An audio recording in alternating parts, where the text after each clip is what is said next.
Okay, another video by Iraqi Dinar today. Today's article is Iran traders allowed to open accounts in Iraqi banks. It's dated February 6, 2019, out of the presstv.com Iranian news article.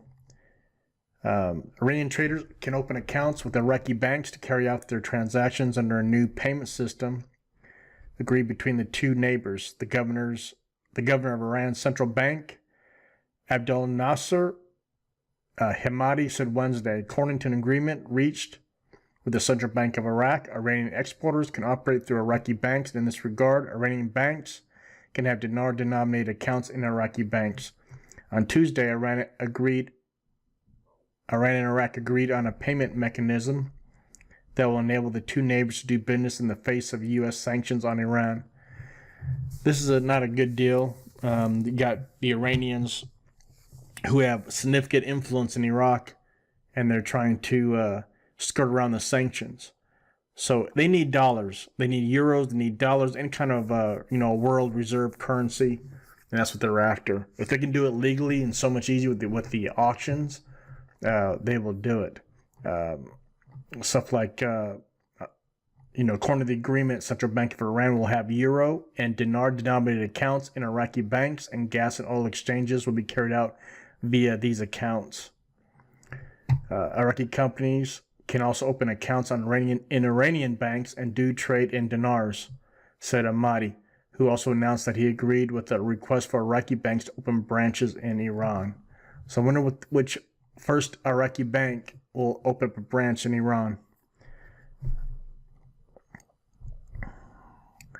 So they're just trying to skirt the sanctions that they have on the Iranian. The United States has sanctions on Iran.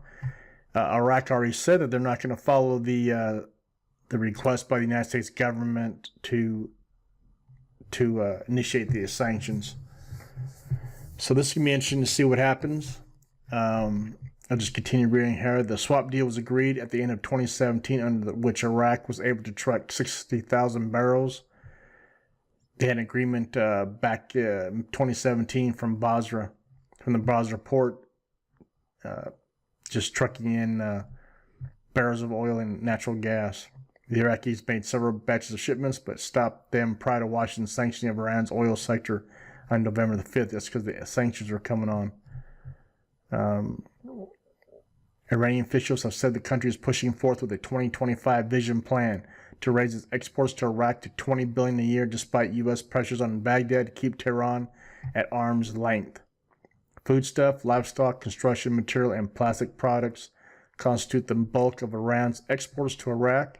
Iranian vehicles and food items are ubiquitous sight in Iraq. So just another agreement, basically telling the United States, we're not going to abide by you. The Iranians are so entrenched in the Iraqi government. Just about every parliament member is an Iranian passport holder. They have dual citizenship. That's a fact, and you can just go ahead and look it up. But they have to be eradicated from Iraq, the Iranians. Start with the militias. But we'll just see what happens come here in the next few months. This is Iraqi Dinar today, and hope you enjoyed the article. Be sure to like the video and give me a thumbs up if you can. And thank you for watching.